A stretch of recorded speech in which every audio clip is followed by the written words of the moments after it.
Tim Busch, so if you don't know. In electrical engineering from Binghamton. I was former chief engineer at the Information Directorate of the AFRL. He received, in that capacity, I believe, the Outstanding Civilian Career Service Award, which is very nice. Congratulations for that. He's an associate editor for an IEEE journal. He's on the editorial board for the International Journal of Strategic Decision Sciences. He's here at SUNY IT. He's, of course, a professor in our electrical and computer engineering department. He is PI on an AFOSR award, which I'll read the title, A Study of the Application of Game Theoretic Approaches to Cross-Layer Optimization in Communication Networks. Just for a good mouthful, but we're really pleased that was a successful proposal and a successful award that Tim received during the past year. And today he's going to talk to us a little bit about out of control, a discussion on the application of control theory to complex systems. And Tim and I have just been talking about a prime example of that, which is our U.S. Congress. So I'm not sure it'll answer all the questions, but keep it in mind when we hear about how you control various systems. So, yeah. Thanks. So it looks like we have pretty much a technical audience. And I want to apologize up front for not having lots of equations in my slides, because I was hoping that we'd get more of the biologists and chemists and, you know, the business folks, right? History, right. So we can drill down if you need to. I want to point out that during the 20th century, we spent an awful lot of time taking a reductionist approach to examining systems, and we broke them down into fundamental pieces, and we looked at them separately. And so a lot of time was spent in examining communication as an area all by itself. Control theory was examined as an area all by itself. Computing, and so on and so forth. We broke these things down, and we became experts in those areas. We were wildly successful. We're able to do things now that you would not have believed possible 50 years ago by following that approach. The problem is that we've created kind of this new Tower of Babel. Even experts within a field are not able to talk to other researchers unless their subspecialties line up.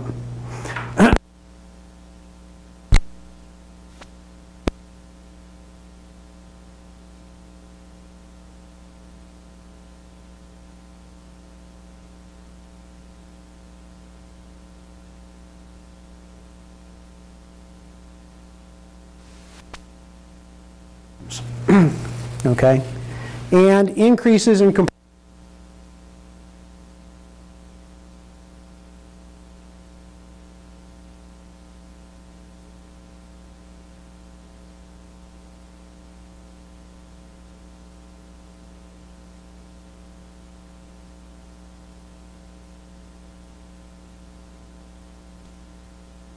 understand what's going on within them.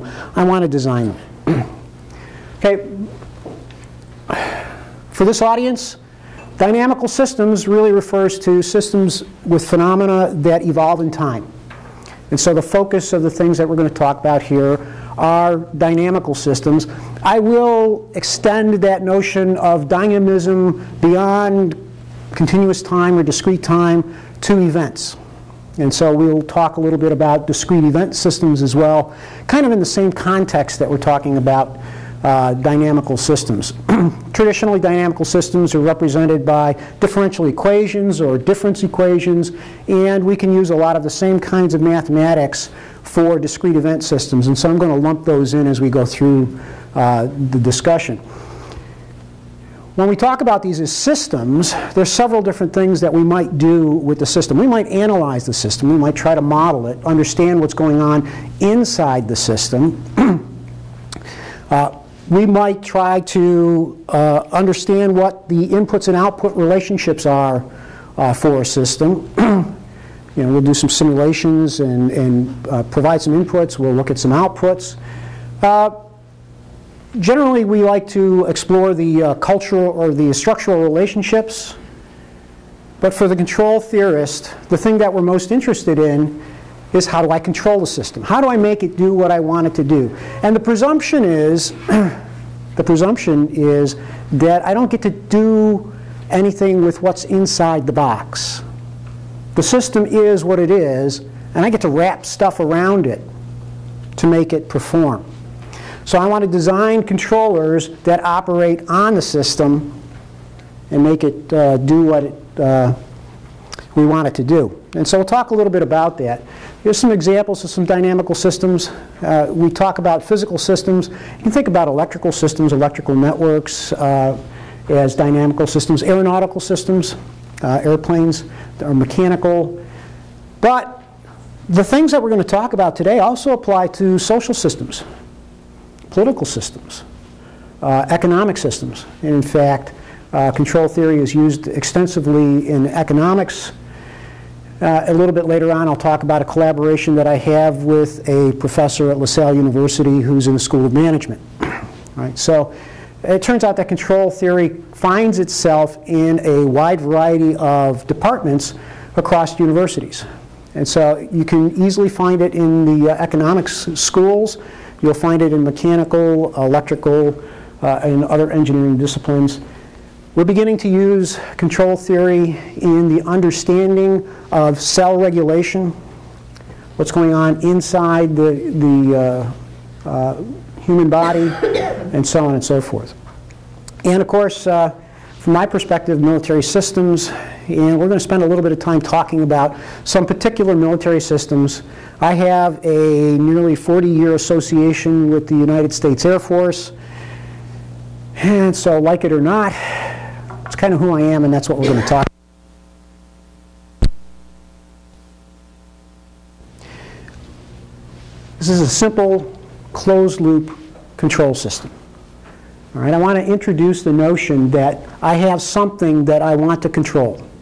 I have a process, I have a plant, I have a machine, I have something that I want to make behave in a particular fashion.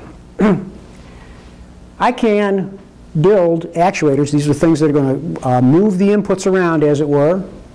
A controller, which was going to drive my actuator.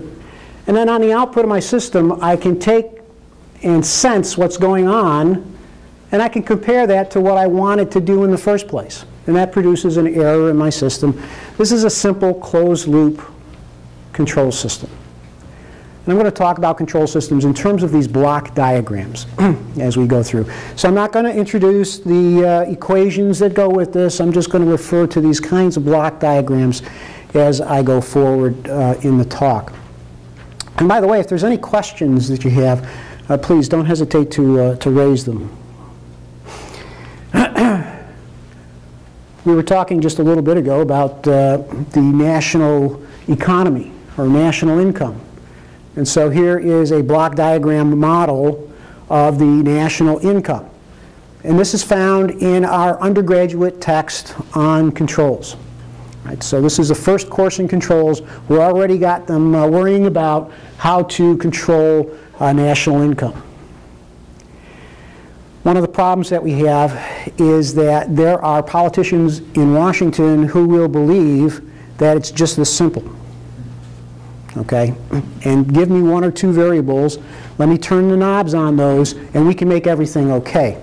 It turns out that it really is a little bit more complex than that. All right, so how did I get into controls? It turns out I was an optics guy. I was an engineer, and I was in the business of doing laser radars, and when laser radars changed a little bit to laser communications, the question was, how do we communicate at distances on the order of 40 million meters? So I want a satellite in orbit. In fact, this is the link that we're looking at. I have a satellite that's in a low Earth orbit, and I want to talk to a satellite that's at geosynchronous orbit. And I want to do it with data rates on the order of 1.2 gigabits per second. And this was pretty challenging a few years ago. And so we were working on these semiconductor devices to build the lasers. At the time, the power out of a laser was about 100 milliwatts, was the most that we could get. we needed 1.5 watts of coherent power out of the laser, and so we had a large sequence of efforts underway to design these kinds of laser diodes. But the next problem that we had was pointing the laser.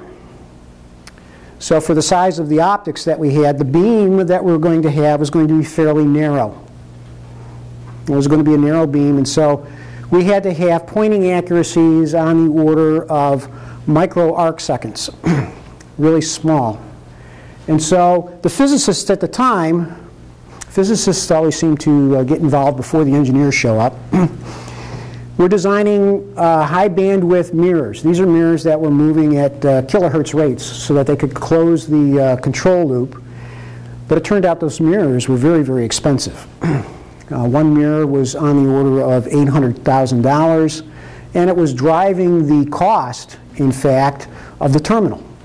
And so the question was, how do we reduce the cost of the terminals by going to lower bandwidth mirrors, but still maintaining the same kinds of frequencies for pointing the system?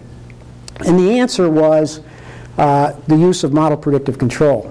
Now, I'm going to introduce this. If you only have a hammer, right, you tend to see every problem as a nail.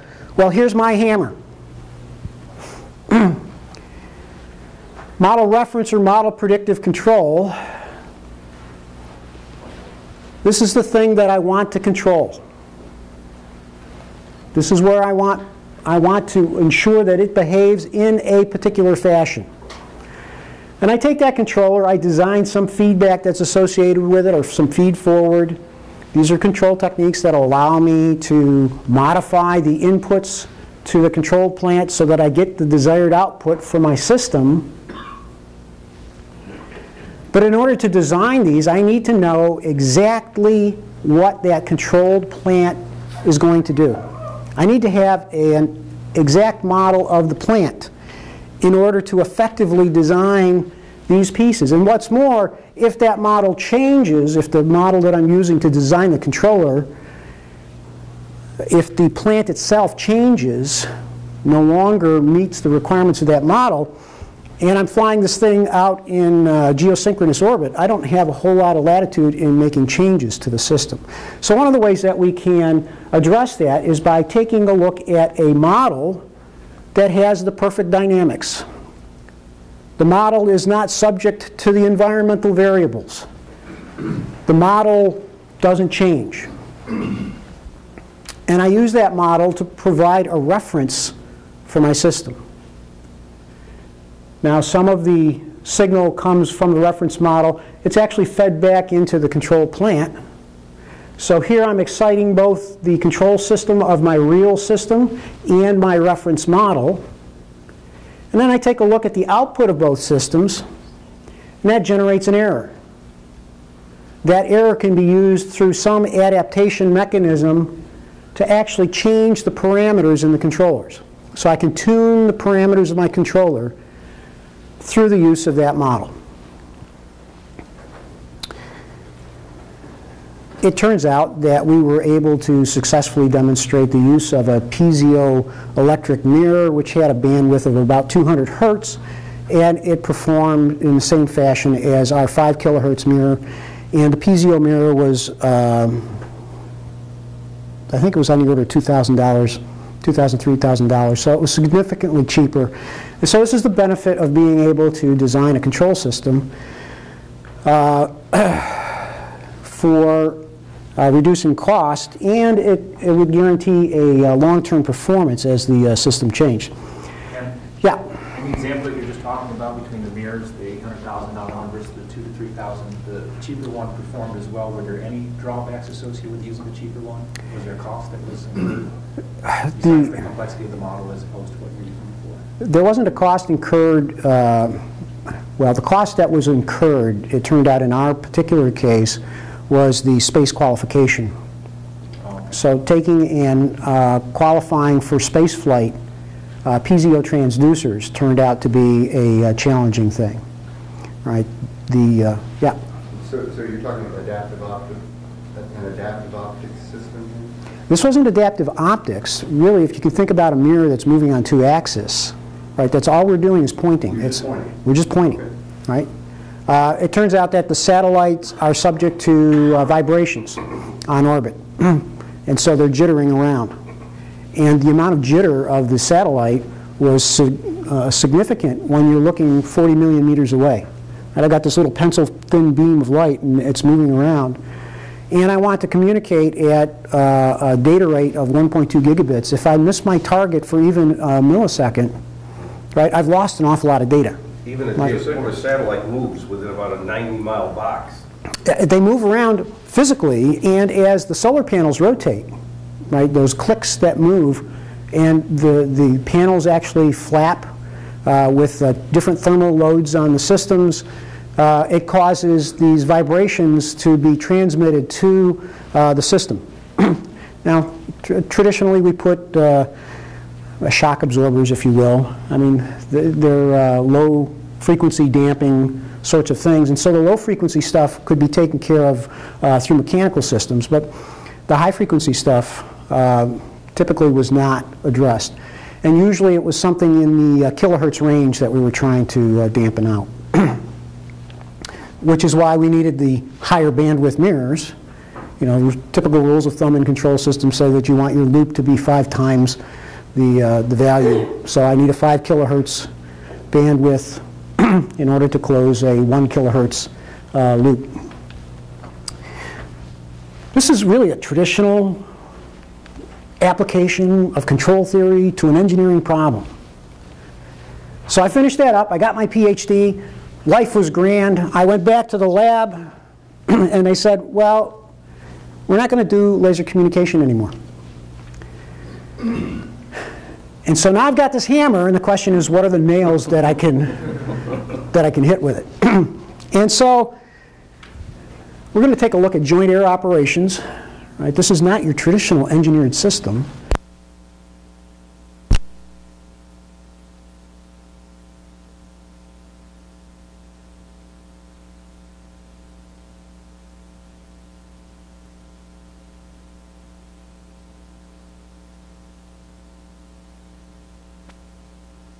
System engineering and system design. Right? And so for me, out of control really doesn't mean that we're no longer controlling things, but that we're moving on to some other things. All right, so this is the joint air operation process.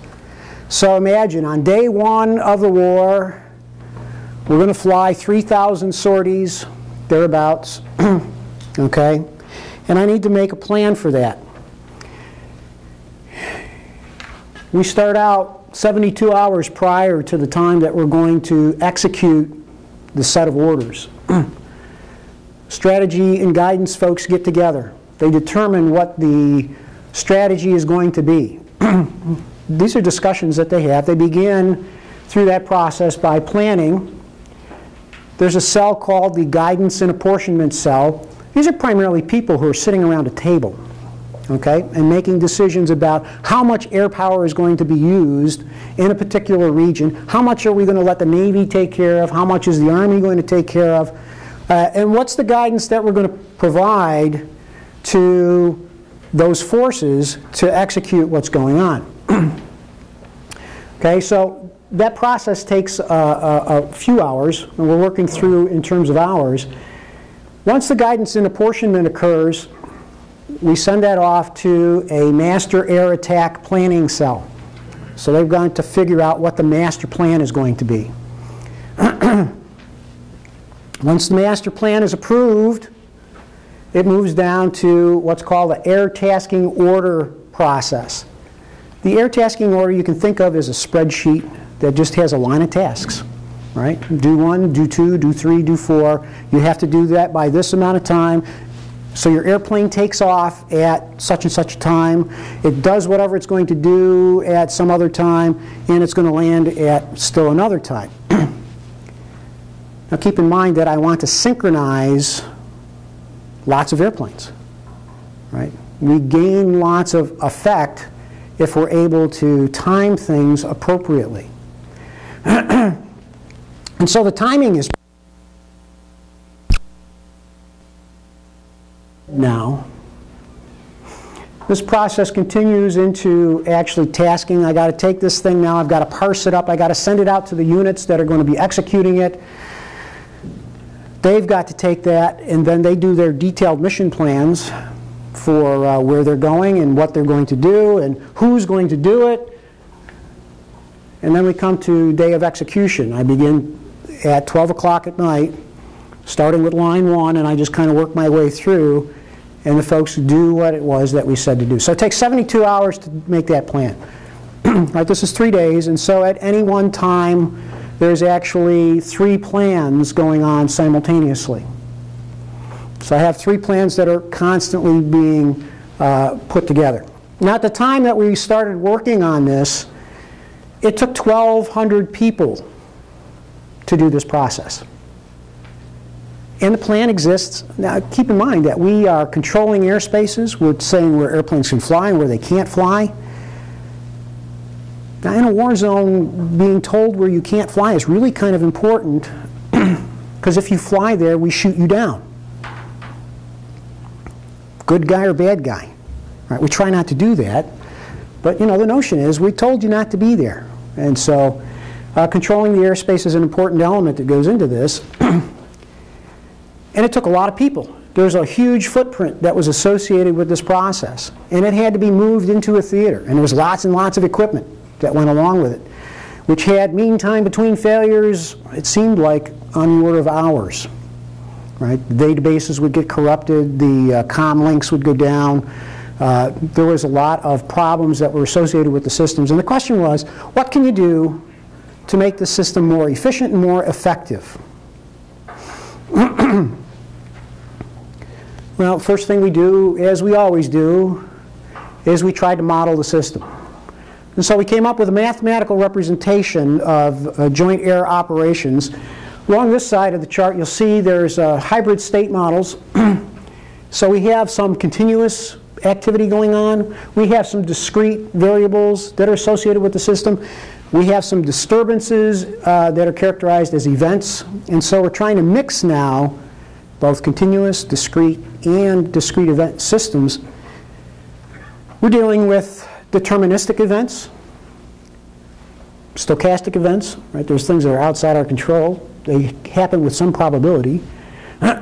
We have sparse interactions. So this is really kind of an interesting mathematical system. What I show up here is kind of the traditional equation for controls. And what this says is that I have a set of output states that's affected by the state of the system at any point in time. So I have a state of a system. I have some inputs to that system. Typically we would call these controls that I apply. And I may have some noise that's associated with the system as well. And so these are vectors, and we could actually get to many orders of system. And it turns out that this particular kind of representation can also be shown by use of dioid algebras to apply to discrete event systems as well. And then what we do is we update the events. We determine what the control law is going to be. We apply that to the system, and we move on. The way we do that is through this formulation of a problem we call a Markov decision problem. So Markov decision problems are, we're going to make our control decisions over time. We will consider a probabilistic state transition from one state to another, and there are rewards that are accumulated as we go along. Okay? Let me show you a picture of one. The optimal solution, by the way, of the Markov decision is an algorithm called the stochastic dynamic program, or dynamic programming. And what we do is we formulate this as a Bellman equation, or the Hamilton-Jacobi-Bellman equation, and we use stochastic dynamic programming to solve that for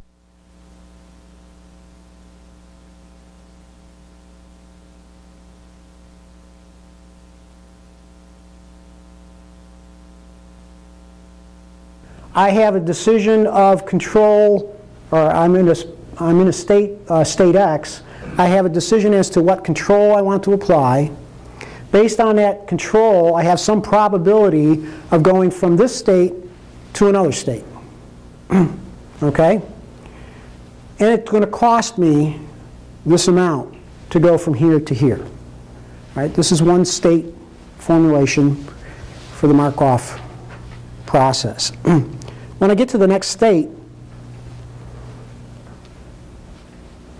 now I need to know, given the control that I take in this state, and the probability of going to the next state, and the cost associated with the next state, and I have to compute this all the way out to the end. Now, the way the Hamilton-Jacobi-Bellman equation or the dynamic programming works is I start with my end state. This is the goal state. This is where I want to be. And I take a look at the costs that it took me to get there. And I want to minimize the costs. So I want to select controls in such a way that it minimizes the cost that it took me to get there.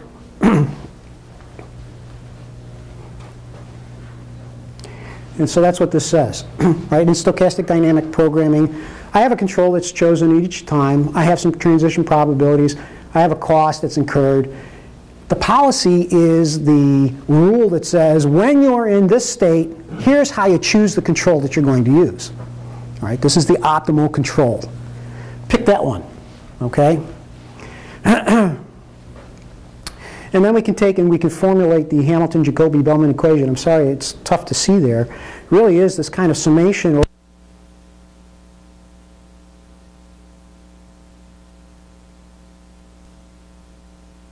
And then I add all the states from where I am to there, and then I try to minimize that in order to get the optimal control. So if we take a look at that, what we're looking at is the formulation where we're going to minimize the cost that it takes to get us from one end to the other. The problem that we have is that it's intractable for anything other than a small problem. It really is, because I would have to compute all of these possibilities all the way out. Okay? And in fact, it means that I have to know what they are. And I may not. So we looked at the application of some approximation techniques. So I know what this one is, generally speaking, and what I want to be able to do is approximate what goes on from here on out. Some of the folks that we were working with at MIT, Dmitry Bertsikis in particular, and Dave Castanon from Boston University, were very interested in the application of neural nets to this problem. And they came up with this technique called neural dynamic programming. And neural nets are okay as long as you can train them from the data that you have, and you can ensure that the application on the next problem will be similar. Turns out that when we're fighting wars, no 2 days are the same. And so that really didn't work well for us. So there's some strengths and limitations that go with the dynamic programming. I'm not going to spend a lot of time with that. I'm going to skip a couple of slides here. What we decided to do was to take a look at what we're going to call rollout policies. In a rollout policy, the future value approximation is evaluated at each future state, and we're going to use a model to do this. This is where the model predictive control piece comes in. So now, instead of relying on absolute knowledge of what all those future states are and what all those future probabilities are, I can model them. And I can use the model to provide guidance. And it turns out that the model doesn't have to be that good. It doesn't have to be a perfect model. If I start in one place and I want to go all the way to the end and I want to make one iteration with the model, then it has to be really good. Okay? If, on the other hand, what I'm going to do is take a step at a time and I'm going to update as I go along, Right? So at this epoch here, I make a control decision, I use my model, I take the result of that model and I apply it. I use that control. Well, at the next instant of time, I can do the process all over again, provided that it's computationally quick enough to be able to do that. And so there's going to be a trade-off now over what that horizon is. This is a so-called receding horizon control problem.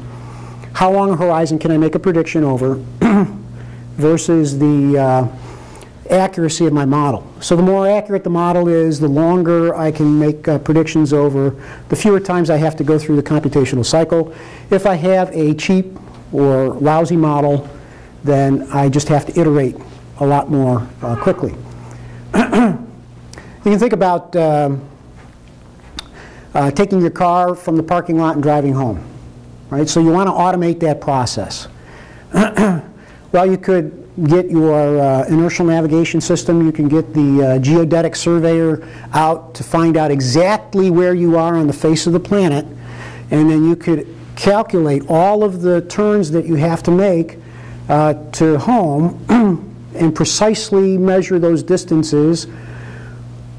Or you can tell your car, go in this direction, and when you get to this point, update your information. And so as you move along, you allow some variations in the system, but you'll get there on the basis of the model that you have for how you go home. Well, it turns out that Markov decision processes are useful and interesting, but generally that means that you have to at least know what your starting state is. Okay? Where are you in the beginning? And it turns out we don't always know that. And so we move on to partially observed Markov decision processes, where now we're going to extend that. And what we're saying here is that I need to make some estimate as to where I am, so I know where I am in the state space to begin with, to start this process. And that's what we're saying here. This is just a Bayesian belief state. This is an update using Bayes' theorem for how we take the observations and we use that to update our belief as to where we're at. So having gone through this process, what we did was we said, look, we have a system that generates these ATOs. It's called the Theater Battle Management Core System. All right, it's a large, complex group of software. And what we can do is we can take the plan, this is the ATO, this is what we're going to do, right? This is the control strategy that we're going to follow. I can take that and I can simulate that plan. Now the different colors in the boxes here represent the different entities, right? So I have blue forces. We typically think of them as the good guys. We have red forces. We think of those as the bad guys. But there are innocent folks, white civilians in an area. There are environmental concerns that we may be worrying about. Weather is a big deal for the Air Force. Okay? We take that plan, we simulate it, given all of those inputs, and we are able to make a determination of how that plan ought to perform, right, on the basis of the model that we're using. Now, in reality, things are happening. We're actually getting measurements of those things by way of some sensors out there. There's lots of sensors these days in the battlefield, all different kinds of sensors. And the question is, how do I take all of that different sensor data and use it to build my belief states? And that's another interesting talk all by itself. I also have some situation reports and those sorts of things that are coming back from people in the field. I take those and I use those as a way of estimating the belief state. And that goes into my state predictor. My state predictor is, again, a model that I'm using with regard to the inputs that we're taking, and we're generating our belief as to where we are in the state space. And I take that belief in where we are in the state space, the performance that we're expecting to get from the controls that we're using, and I have a planning engine that I'm going to use to determine what the plan will be. And we take that as input to the theater battle management core systems and generate an ATO. It's more than animating the plan. It takes into account all of these things. There was a phrase that was kind of in vogue for a number of years. It was called predictive battle space awareness. The idea was, how do I know what's going on and how can I predict what's going to happen in the next hour, 2 hours? One of the things that we wanted to do is greatly accelerate the planning process so that we could plan on events that were occurring within the hour, for example. In that 72-hour planning process, there were mechanisms for updating, but typically it was on a 24-hour basis. Now, some of that was because of the human element. Right? People have to go and they have to sleep and they have to eat, and we have a circadian rhythm that puts us in a 24-hour cycle, and so a lot of this stuff was human-driven, but we wanted to be able to do things a little bit faster. Replanning actually was a very hard thing to do. Replanning on the fly, it's not always a good thing to tell an aircraft that has weapons on it that's going one place to go someplace else and to do something different. Right? We have to deconflict the airspace and make sure that there's no artillery flying through the airspace that that airplane is going to be flying through. There's no paratroopers jumping, those sorts of things. The pilot himself has to have situational awareness of how he's going to get into this area and how he's going to get out, where the guns are going to be that are going to be shooting at him, and he's planned to go to place A. It's hard to send him to place B.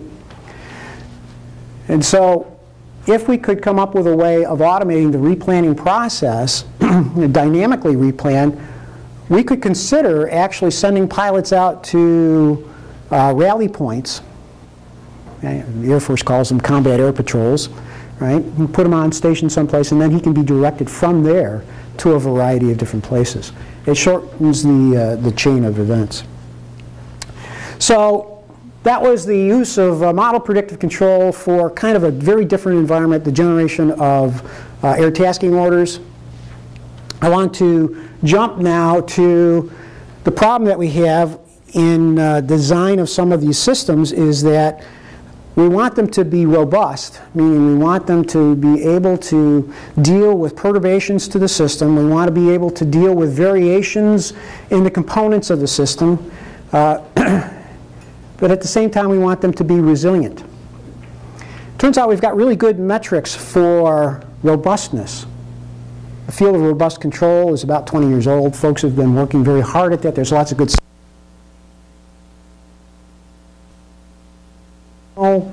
measures of resilience. And so we set out to try to define some measures of resilience that we could use in system design. So we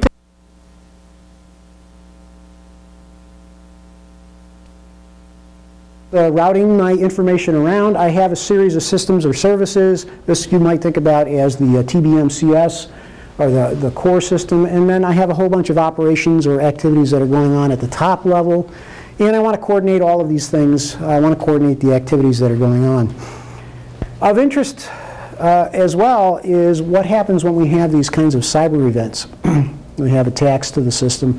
How do we mitigate those attacks, and so on and so forth? Well, it's hard to determine that if you have no good way of measuring what happens within the system. So this is work that we did with LaSalle University. We actually decided that we would look at the AOC, or the Air Operations Center planning workflow, using high-level PetriNets. So PetriNet is pretty straightforward. It's a bipartite graph. It has two nodes, places and transitions. You have to have a token in a place in order for a transition to be enabled. So if I were to walk through this system here, I would, if I put a token in place 1, transition 1 is then enabled and can fire. When transition 1 fires, it places a token in places 2 and 3. Okay? Having a token in places 2 and 3 Now I have both of those tokens available to transition 2. Transition 2 is enabled and it can fire. It will put a token back into place 1 and it'll put a token into place 4. That token will enable this to fire again, so I have this loop going on here, so to speak, for the system. Okay, so this is a simple PetriNet. We took that PetriNet and we took a look at transitions as the workflow processes. These are the things that are going on in the Air Operations Center. These are the tasks that are being done, and they're enabled usually by some event. They're kind of fixed things that occur, and we'll talk more specifically in just a minute. There's some probability, in this case, that the system might fail. My ability to move from here to here might fail. And so I wanted to take a look at the failure of this. Thank you. The numbers on the top represent the system time. So you can think of this task as taking 2 units. And this task takes 6 units. Now if it fails, the question is, how long does it take to recover? Right, I need to repair it. 5 units is the number for the repair of the system. 10 units is the number of the repair. And so we wanted to take a look at the notion of robustness versus resilience. And so we defined robustness as the ability of the system to resist these perturbations, to not fail. And resilience as your ability to recover from failure. We wanted to separate those two out.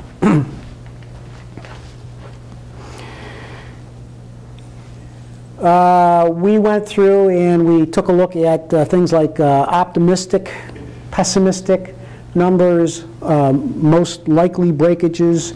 We came up with these products for these, and I'm just going to give you kind of the high-level numbers that went along with the system. And we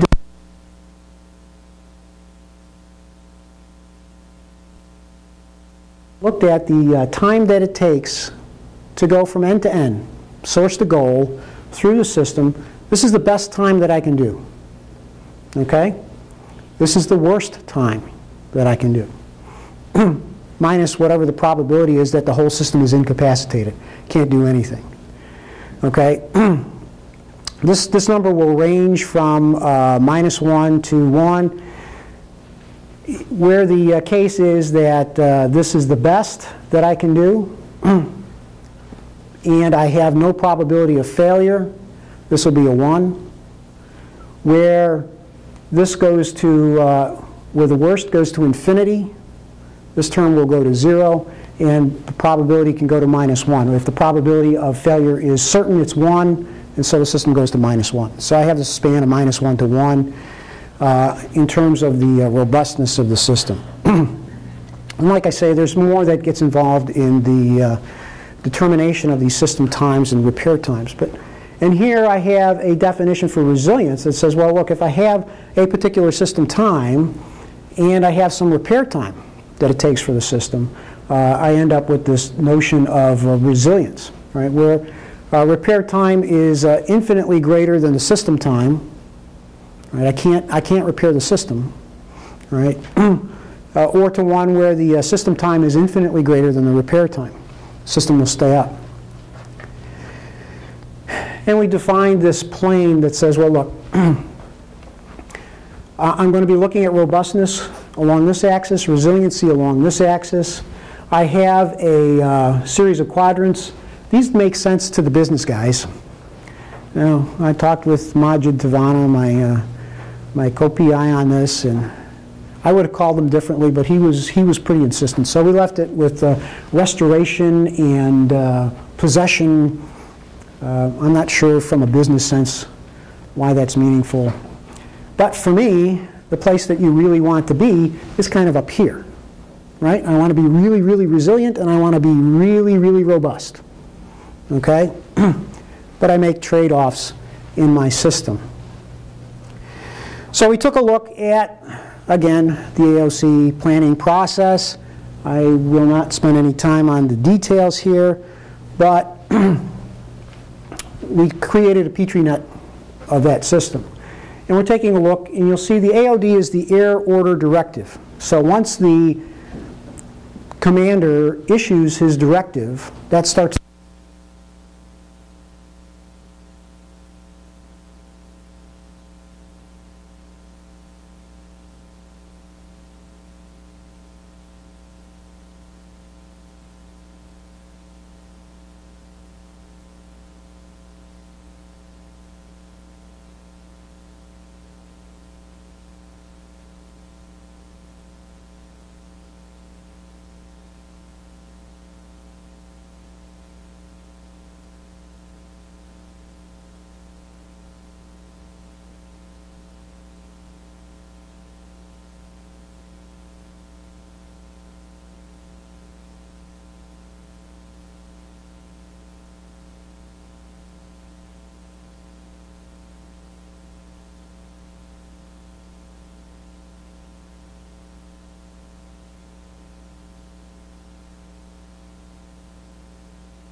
Randomly generated numbers.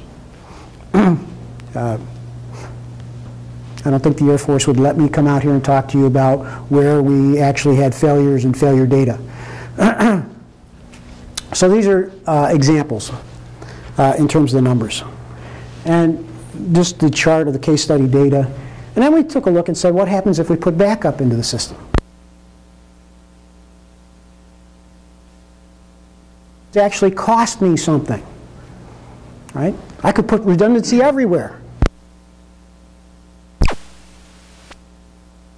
It's me in terms of just the cost to build, and I'll show in just a little bit that it costs me in terms of raising the complexity of my system and can actually make me more prone to failure than I was before. Okay? Nonetheless, we were able to show that by making these kinds of changes, we started out with an original system that was in this quadrant, and by making the modifications, we moved over to this quadrant. And we could say, you know, how far are we from the ideal point? So we now have a metric that we can use to measure these quantities for systems. Did you have any theoretical bounds on how far you could get towards the ideal point? Is that It really is dependent on the system variables that you're using. And since we just kind of pulled numbers, right, we could get arbitrarily close, right, by proper selection of the numbers for the example. And so it really would depend on the actual components of the system. But for the first time now, we have a measure that we can use. Right? This is something that we didn't have before. Okay, now I want to switch gears one more time. All right, so we've talked about air operations. I want to jump back to communications, because it turns out that there's some interest, and in fact, this is the area that I'm being funded to work right now, in cognitive radios. Okay? And so a cognitive radio means that I have a radio that's capable of sensing its environment and making changes on the basis of the environment that it finds itself in. Okay? Dynamic spectrum and analysis, cross-layer optimization, and experimental testbed are three of the principal areas that the lab is currently focusing. A lot of my effort is going into this bottom bullet here, with some discussion of the other areas. This is a global information grid network infrastructure. Looks remarkably like a Markov decision process, doesn't it? You know, I've got a bunch of nodes. I've got decisions to be made at those nodes. I've got some probabilities that I'll actually be able to connect up with these other folks. And so it turns out I can get my hammer out once more, and I can start formulating the problem as a Markov decision problem. Now, one of the things that I didn't point out in the earlier display of the Markov decision process was that at each of those points where I get to choose a control that I'm going to apply, the enemy gets a vote too. right? They can choose to apply a control as well. Now, when I got a control and they've got a control, we call that a game. And so game theory actually comes into play here in terms of if I do this and he does that, what will my outcome be? And so it actually complicates the space just a little bit. We'll talk a little bit about games here in passing, but as we make these decisions in this system, there are folks that are attempting to deny us the ability to communicate. Or they're trying to intercept our communications, or they're otherwise trying to influence the communications that are going on.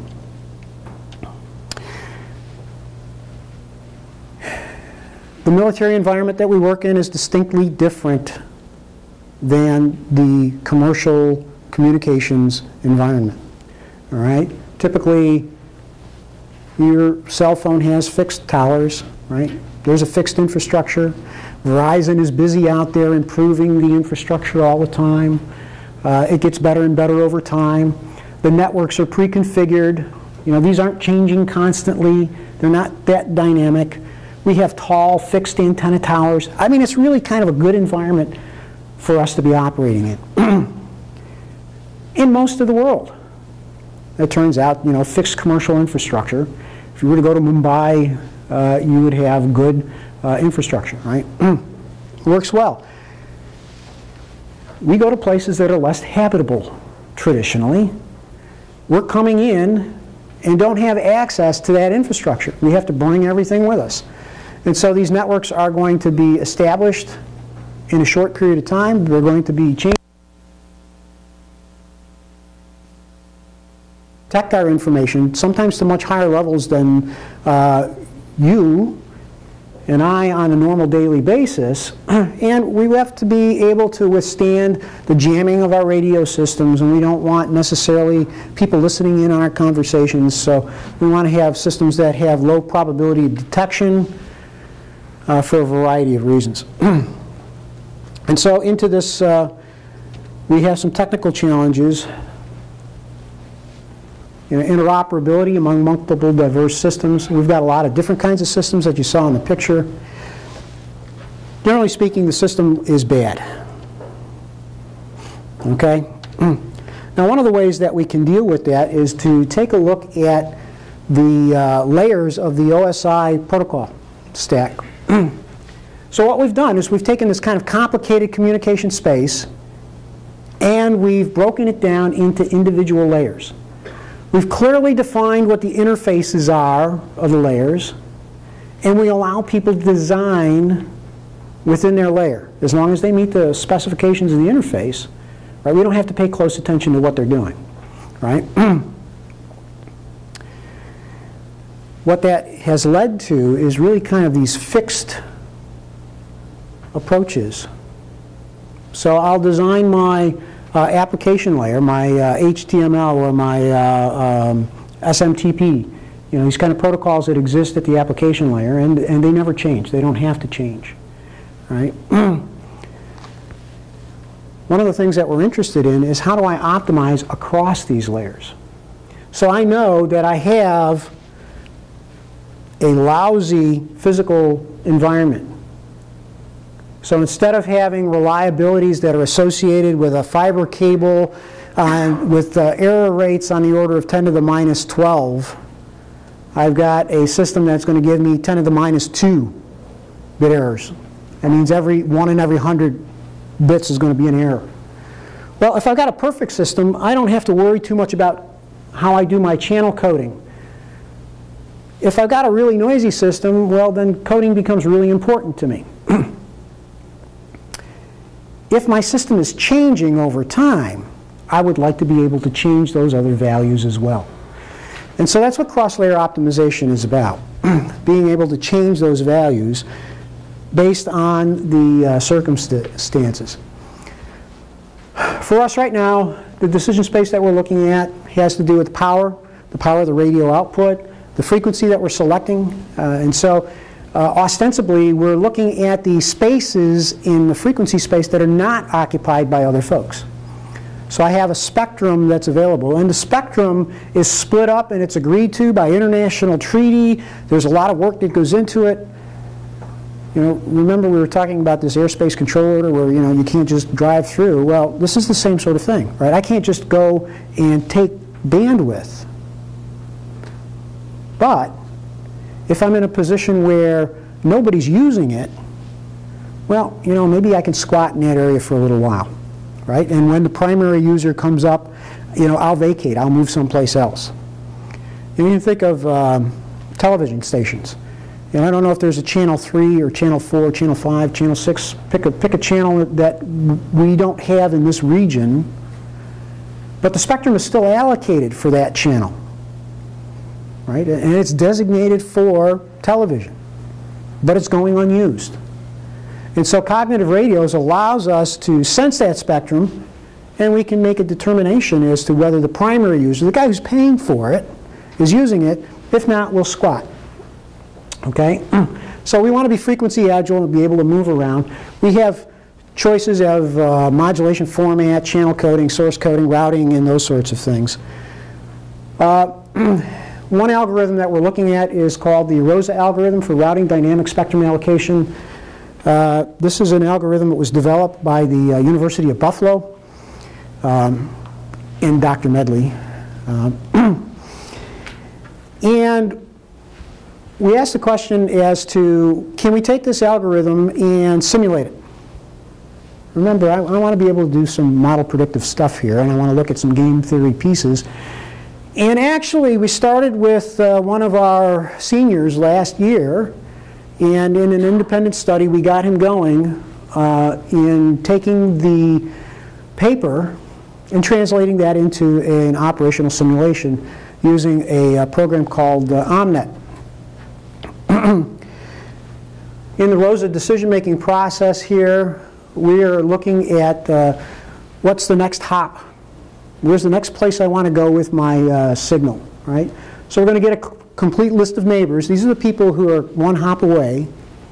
Okay, we're going to determine which neighbors are a positive advance. I want to go towards my destination.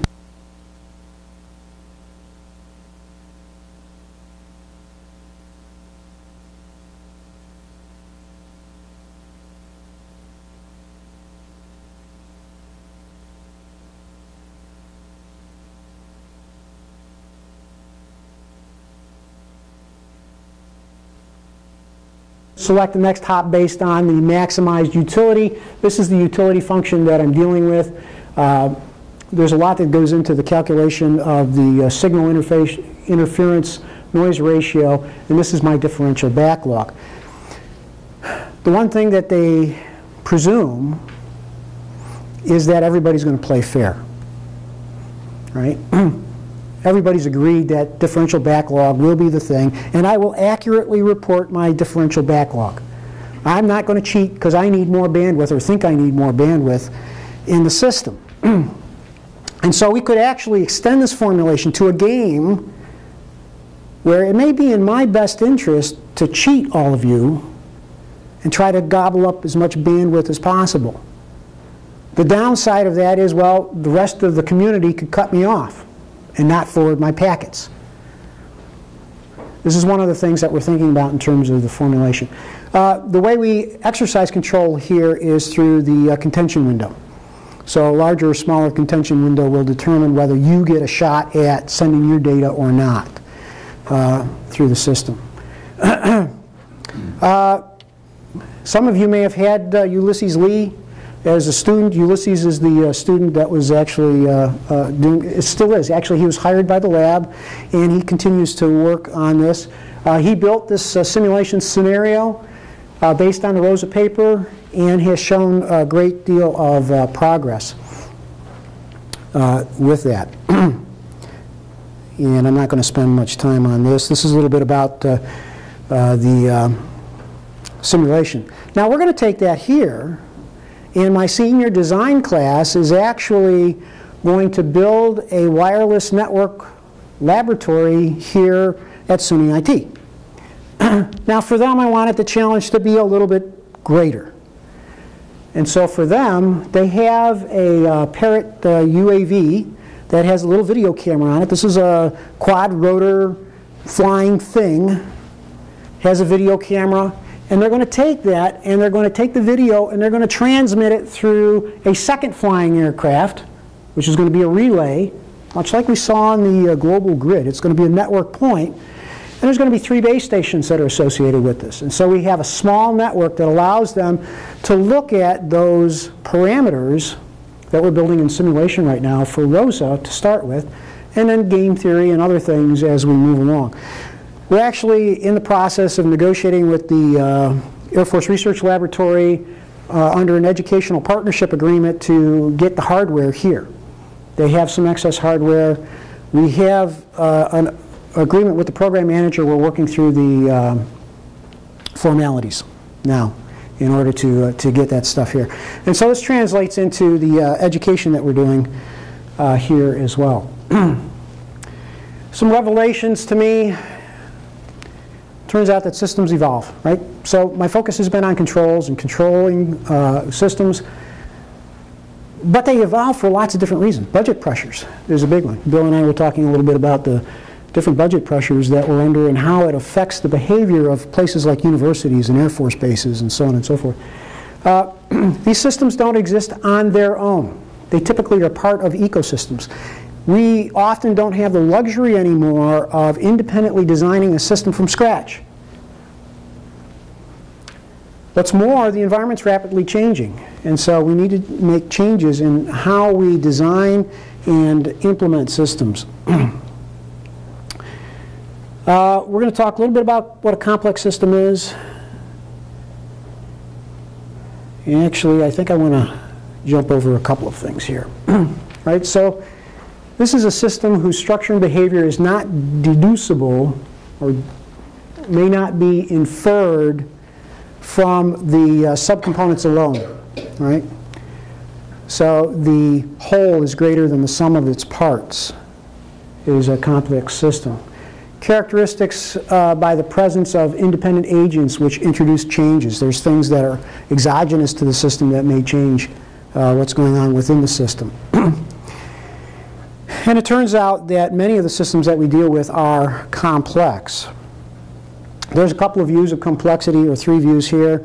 We have behavioral complexity, how the system behaves, which is, tends to be the most common view.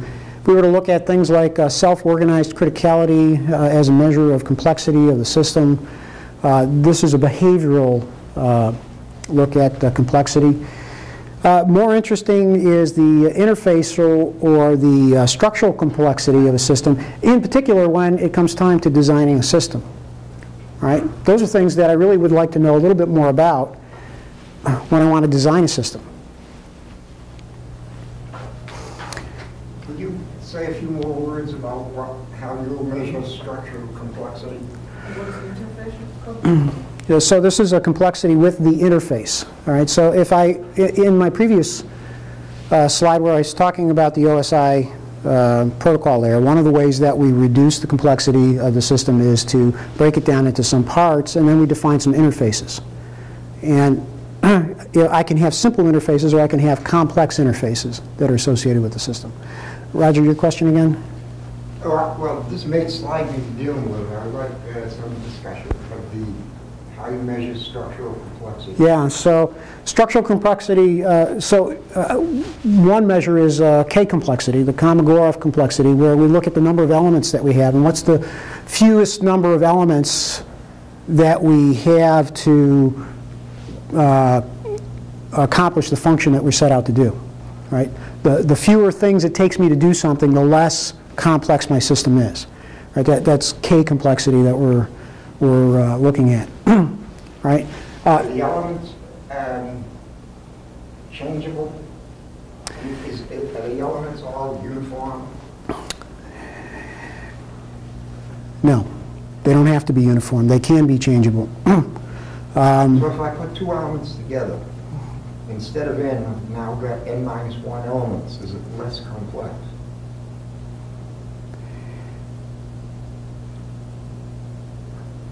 It's less complex where I can reduce those patterns and I increase the entropy of the system. Okay?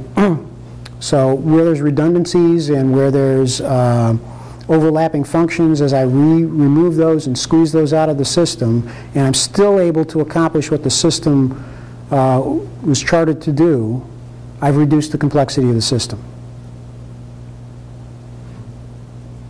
I don't know if that answers your question or not. Right? That's one idea.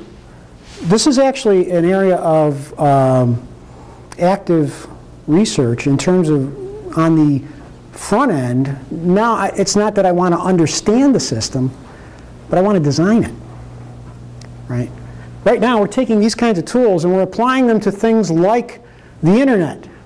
Who would have thought that the internet would need to be studied, to be understood? We created it after all. Right? Shouldn't we know everything about it? But it turns out that we don't. Right? Because it's kind of taken on a life of its own. Things that we didn't understand. We could point to, I like to point my students to the largest system on the face of the planet that was never designed. That's the electric power grid. Right? The power grid in the United States kind of grew up. We had various locations. They put power stations in. It turned out to mitigate risk, to increase the robustness of the system. I agreed with my next door neighbor that if my system went down, he would provide some power to me. So I increased my robustness in my system. Okay? And that was great. Things worked fine. We paid for those systems through, usually there were commissions that would decide what the cost of the utility would be. Right? So the government was saying, this is how much power company you can charge. The power companies actually would go back to the commission, the utility commissions, and they would say, we need 20% more this year because we're maintaining our facilities. What that did was that provided excess capacity in the system. Now, that excess capacity bought us some robustness. Now, within the last few years, we've gone to a capital system where I have providers and I have transmitters of the power, and I get to pick who I'm buying my power from and how it's being delivered to me. And there is an incentive to decrease the amount of money that I put back into maintenance of my systems. And in part the thinking was, well, you know, if my generator goes down, I can still leverage the other guy's generator. The problem is now that we've gotten so thin that if a generator goes out in Cleveland, the lights go out in New York City. Right? We've had cases where one transmission line in Colorado put 11 states without power for a week. Right? What we've done is we've taken these systems, we've designed them in a way, and because of the complexities, we don't understand the weak couplings. Typically, we take a system, we break it down into its component parts, we design those components, and then we assemble it back together, and we believe that it will work just as designed. Right? In order to make those decisions as to how to break these things down, we take small couplings in the system and we ignore them. We say they're insignificant, and so we'll pay no attention to them. But it really can't create these kind of really robust, for the most part, systems, yet highly fragile to some particular kinds of perturbations. We're trying to encode these kinds of K-complexity ideas into the design of system architectures. Architectures are supposed to be pervasive over time, whereas the components can change. So I can use less precise components or don't have to specify the components as long as they are within the architecture. There's some good examples of that in terms of computing architectures. The von Neumann architecture really has been around for a very long period of time. We've improved lots and lots on it, but the architecture is pretty much the same as it always has been. This is a slide of traditional systems engineering.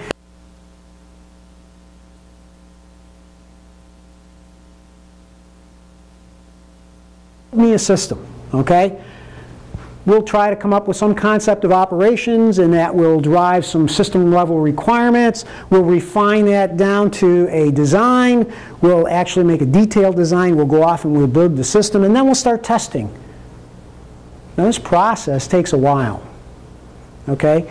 And feedback in this process really doesn't take into account that by the time I've gotten here, the world has changed.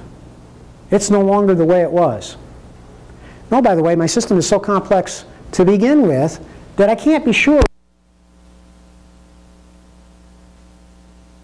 going to not fail or do whatever it is I need to do. Still, it's useful, and you know, we're arguing for system engineering here.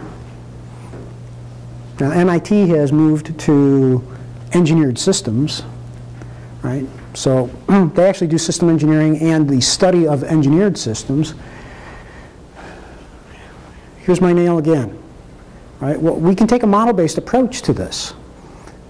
This is a variation on the traditional system engineering. Now I can do a lot of concurrent engineering. I can do a lot of things simultaneously because I'm doing them in software. I can collaborate with folks. I can look at how they interact with the rest of the system. I can do a lot of virtual design and modeling. There's some of that that goes on now. We'd like to see more of it. And talk a little bit more about the processes there.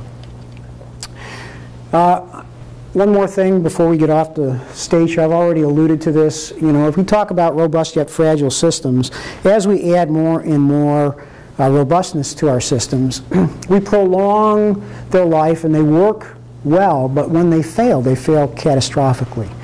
And this is a problem usually due to cascading failures, and a lot of times it's because of events that we couldn't even have perceived.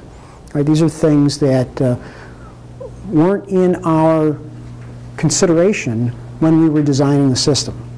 Right, so when we were designing the electrical grid, we didn't take into account the policies that would be implemented by the government. Right? Engineers just don't think about those sorts of things. And there's lots of other examples of these kinds of robust yet fragile sorts of systems.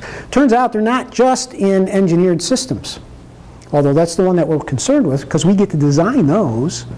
But you could take a look at forest fires, for example, and the frequency of a forest fire versus the number of acres that are burned. And some might argue that allowing forest fires to consume the fuel, dead branches and what have you, in small regions actually prolongs the life of the fire. So having lots of small random events that are bad is better than actually building robustness and preventing all of the forest fires and then having one huge one because now I have all of this fuel laying around. Right? There's an argument made by an economist named Taleb. He wrote a book called Black Swans, and now he's arguing that we really ought to allow for small failures in the system. The government coming along and boosting the system isn't necessarily a good thing for us. That a little bit of failure, a little bit of randomness is a good thing. So there's a trade-off between ideal nominal performance, you know, and the robust performance with uncertainty. I'll argue that greater complexity gives us more extreme robust systems, yet it introduces fragilities into the system that are unknown to us and can cause cascading failures. Okay, one last thing. There's an opportunity for those that are interested in event detection and predictive assessment. Dr. Misty Blowers over at AFRL sent me a note yesterday saying that she's looking for some summer faculty to work on this particular problem. And so if there's anybody who's interested, you can come see me, or her phone number is on the bottom there. The only caveat for the summer faculty fellowship program is you have to be a permanent resident or U.S. citizen in order to work over there. Okay, and with that, I'll take questions. Questions? So Tim, now that we're on the verge now of having such things as self-flying airplanes and self-driving cars, what sorts of system issues, and in particular, what sorts of catastrophic failures should we be thinking about? Well, so it's an interesting question with regard to the transportation systems, right? So what do we do with the road networks? What is the implication towards health for these sorts of things? You can expect initially you're going to have the same kinds of problems that you experience now, right? Car collisions. One of the models that they were using in California was platoons of vehicles. And so I want to reduce the amount of traffic on the Santa Monica freeway. Actually, if I can get my cars much closer together, right? So they were separating them by a foot, and they were platooning them down the road at 60 miles an hour. And they would have they called it a stick of 5 or 6 cars, I think it was. If your first car has a collision, the notion is, well, you know, the brakes in all of the cars are connected, and so they'll all brake at the same time, and so they'll all move, and you know that time to close one foot, you know, they model this almost as a rigid body, right? I think that you're going to have those kinds of issues that will come up. I think more interesting, or as interesting to me, is the fact that these cars are communicating now, and we have now the ability to introduce vulnerabilities into the communication system. And what happens if somebody doesn't like what you're doing on the Santa Monica freeway and decides to mess with the middle car? That's exactly right. Right? Says, well, look, I'm going to send him a signal to do something crazy. Right? And now, because I have so little tolerance in my system, I can create huge cascading failure. You know, I could shut that down for a long period of time. So I think the potential exists for those sorts of things. It probably exists in the air traffic control system too, because if we get piloted aircraft and unmanned air vehicles flying in the same space, you know, even if you have a perfect control system that keeps everybody separated, you've also got the potential for somebody to interject for whatever purposes they might have. So as it stands right now, the airspace is controlled. Right? We have actually people who are controlling the airspace. The systems that they're using are antiquated. They were designed in the 40s. They were using technology that existed in the 30s and 40s. In fact, NASA and the FAA tried to update the system. They spent, I think it was something on the order of $800 billion to update before they decided to walk away from the problem as being too hard. There's a lot of advocates for free flight right now. Right? So I have a system where the aircraft can sense another system and it can automatically avoid contact. So local control. Local control. But right now the minimums, I think, are you have to be 500 feet separated in elevation and 5 miles in distance. Right? So we have pretty conservative parameters on the system. But we also have a lot of congestion in these airspaces. And so the question is, how do I reduce that congestion without adding additional vehicles to it? So yeah, I think we could have some problems that will exist there.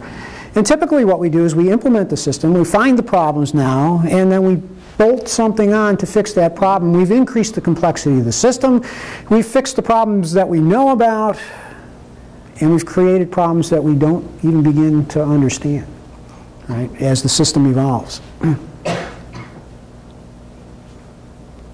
So, other questions? Yes? I've got a social communications question. Thinking as you've been describing things, over break, try to catch up on my historical documentary movie watching. It's one of the things to do for class. And I watched The Iron Lady. Margaret Thatcher is quite an interesting person, I think. And got me thinking about pop culture. I mean, she was really smart. She did an honors degree at Oxford in politics, philosophy and economics BP. So she's conversant in things like math and calculations, but whenever she was represented making some sort of decision, whether to take the troop into Falklands or what have you, it's always from the gut, emotional, and it's not just unique to that movie, but I'm using it hopefully as an illustrative example. You never see anyone breaking out a pencil, or even there's no clue, just communicate to people, to viewers, we'll say, what folks are doing with those tablets and computers and things. Would you have any ideas, suggestions? How do we bridge this gap? I tend to work with more of the outlier students here, say, I hate math, I don't want to do that, but math is how, it's how these systems work. So do you kind of have any thoughts or reflections? How do you get people to understand that there are very few certainties? We're working with a lot of probabilities, but we do have this language. So one of the things that we didn't dwell on, the environment that the Air Operations Center is making its decisions is one that's characterized by volatility, uncertainty, complexity, ambiguity, kind of all of those sort of things. There's a couple schools of thought. One of the other issue is that there's humans involved in this system, right? Oh, yeah. I conveniently left that part out. Right? They're making decisions, right? And there's a couple of schools of thought with regard to how we deal with that. One is there's a fellow named Gary Klein who has put forth this notion called recognition-primed decision-making. So the way I would characterize it is, look, you've got a neural net that's been built over experience, right? He describes the fire chief who arrives on the scene and he takes a look at the fire and he's now commanding people to do things. He didn't sit down with a calculator. He didn't get his decision support system out to tell him where to send guys to go do things. He just knows, right? This is the gut telling you how to do things. Past experience. Right. Right. Gary Klein. Yeah, well, I do too. We've had some interesting discussions. Because I'm a controls guy. No, mathematics will do this for you. I can automate that system. I don't need you. Well, so he doesn't believe that's true. But I would further argue that if you're going to model things that way, that we are very selective in who that fire chief ends up being. Right, all the way along, people were making decisions at low levels and they were learning, and we were selecting out for some criteria that made him the chief. Now, can we duplicate that using artificial systems? Yeah, I think to a large extent we can. Another area that we didn't touch on is, instead of model predictive control for some of these systems using models, multi-agent systems are being considered. Right, so now I've got software systems that are able to explore a space in parallel. I've got lots of these agents that are out there and able to take a look at things. There's a lot more we need to know and understand. And there's a lot of work actually going on in behavioral modeling. You note that I said that we had to predict what the enemy was going to do. Well, that's not an easy thing, right? Cultural models get involved with that sort of thing. But there's a number of techniques that people are using that really it comes right out of Markov decision processes. At the end of the day, they all look a lot alike, right? There's cost functions that are associated with these things. You make decisions, it turns out, primarily to protect value. People want to not lose value. So when they look at situations, they tend to take protective views. Right? So in a given situation, what action am I going to take? Well, that action is usually taken to avoid cost. Right? So I don't want bad things to happen. I'm okay if good things happen, but I really don't want bad things to happen. Well, we can use that model, and we can say, what do we put at risk for those people, and motivate them to do the things we want them to do, right? And those sorts of things. Yeah. I think one of the key things is we call situational awareness, especially in environments where you don't know until you get there what's changing. Right. Sensor inputs are keen to that, to be able to determine and provide the decision maker, whether it's automated, whether it's a driver or a pilot at the controls, the situational awareness, and then they make a determination whether to accept the course of actions being taken or to alter it. And so, neural networks are approaching the human brain, but there's always someone, even when you're flying these non-piloted vehicles, they're being flown by a pilot to make the final decision. Yeah, so there's some controversy over that. You know, the Air Force is asking, well, do I give the guy an air medal who flew his uninhabited vehicle over Afghanistan while he was at home in wherever in the United States, right?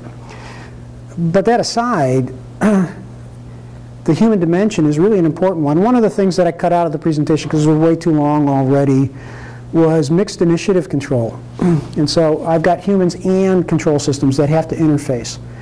The journal that I'm an associate editor of is Systems, Man, and Cybernetics.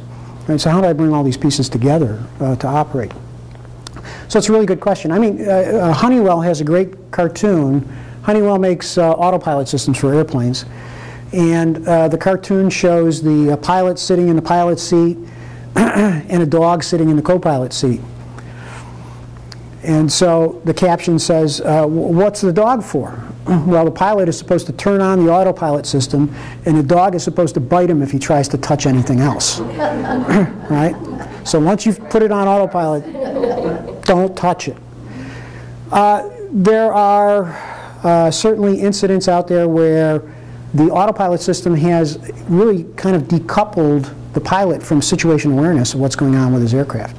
And you've heard of aircraft that have fallen 40,000 feet or 20,000 feet, some drastic change because the system, the control system, the autopilot was trimming out the flight controls on it. And when the system could no longer do that, it said, okay, pilot, what do you want to do? And he had no idea where his flight controls were. You know, airplane took a nosedive, right? Uncontrolled inputs. So as we were looking at these kinds of systems, it was, how do I keep the person involved enough to be paying attention to what's going on so that when crisis occurs, they're not so completely decoupled from the system that they can't make good decisions.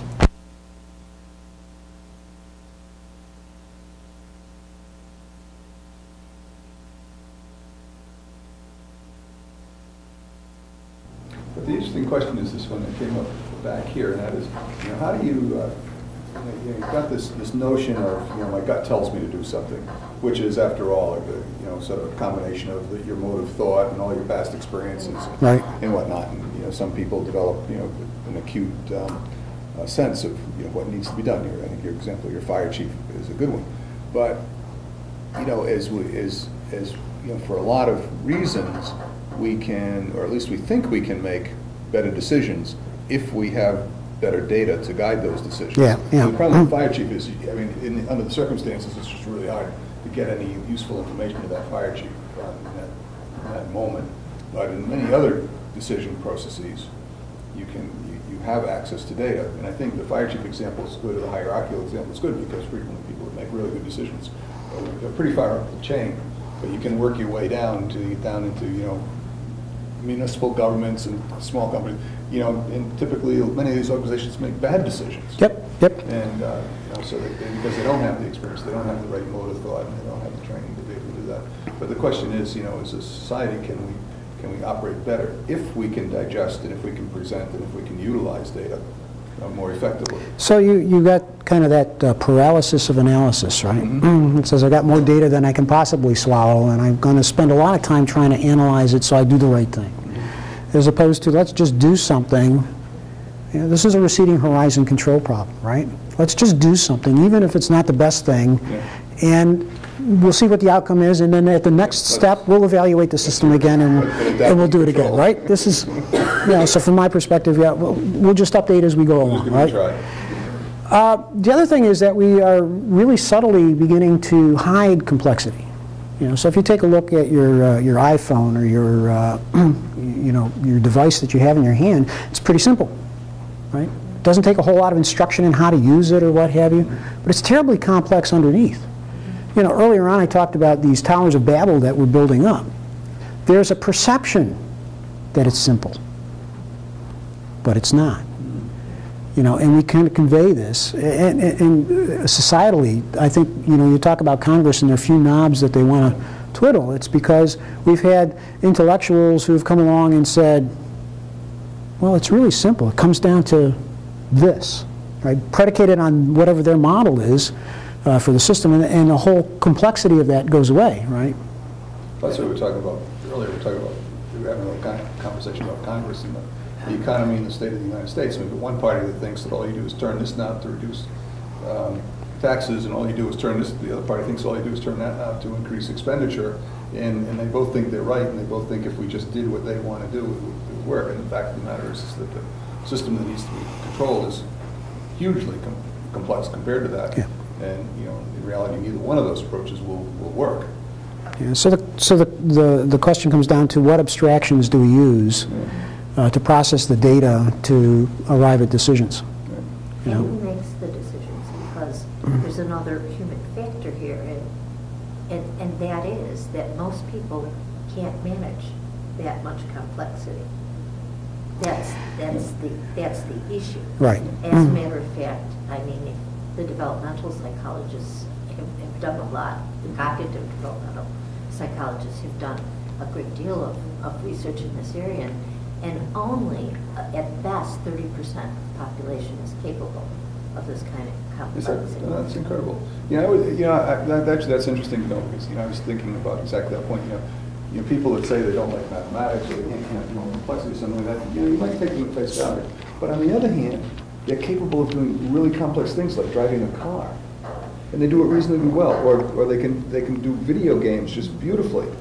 And how do you? But you're saying there are tests that actually can determine, can measure. It's a difference between abstractions that you're describing and more concrete information processing. That's number one. Number two, there's also a difference in terms of people's capacities to process information coming in. Some people can, in fact, process a great deal of information, which in a complex situation you would need to do it, and categorize that information relatively quickly. The fire chief is a really good example of that. But there are some individuals whose attentional components actually shut down if there's too much stimuli coming in. Interesting. Very, very, it's very, I mean, I loved your equations for resilience and robustness. I'm a clinical psychologist, though I'm married to an engineer who does this kind of stuff. And and my area is resiliency. And the distinctions you were making between robustness and resiliency in the equations, you just gave me other ideas of how to integrate, our more clinical areas with our more mathematical areas, because that's what we're attempting to do, is to predict what we need to do in order to promote resilience under these hardships. I mean, I can make the analogies left and right to what you're doing in your control model. I think it's just fascinating and interesting, because if we can get disciplines to work together and up in this sort of way, who knows what we could generate. So, sorry. No, that's great. Okay, well, thank you all very much. Great talk. Thanks a lot, Tim.